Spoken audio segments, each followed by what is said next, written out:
नमस्कार. आयुर्वेदा या चॅनलवर तुम्हा सर्वांचं स्वागत आहे. आपला आजचा विषय आहे रातआंधळेपणा. तर रातआंधळेपणा पूर्णपणे घालवायचा असेल तर करा हे उपाय मग. नंबर 1, पांढरे मिरे दह्यात किंवा मधात उगाळून रात्री दोन्ही डोळ्यात अंजन करावे. नंबर 2, पान कोबीचा अर्धा कप रस रोज सकाळी महिनाभर प्यावे. नंबर 3, आठवड्यातून 2 वेळा पपई किंवा गाजर खावीत. नंबर 4, आहारात हदग्याची फुले घ्यावीत. नंबर 5, कारल्याच्या रसात मिरे उगाळून रात्री डोळ्यात अंजन करावे.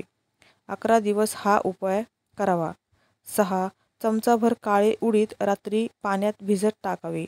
सकाळी हे पाणी गाळून अनैशा पोटी नियमित 41 दिवस प्यावे. 7, तुळशीच्या पानाचा वस्त्रगाळ रसाने डोळ्यास अंजन करावे. 8, गाईचे तूप खावे. 9, चमचाभर जिरे पावडर पाण्याबरोबर रोज रात्री 41 दिवस खावी. 10, गवारीच्या कोवळ्या पानांची भाजी आठवड्यातून 2 वेळा खावी. 11, काळ्या तुळशीच्या पानांचा वस्त्रगाळ रस 1 चमचा सकाळी व संध्याकाळी नियमित 3 महिने खावा. तर आयुर्वेदाची माहिती तुम्हाला कशी वाटली मला नक्की कमेंट करा. माझ्या चॅनलवर नवीन असाल तर लाईक करा, शेअर करा व सबस्क्राईब करा. पूर्ण व्हिडिओ बघितल्याबद्दल धन्यवाद.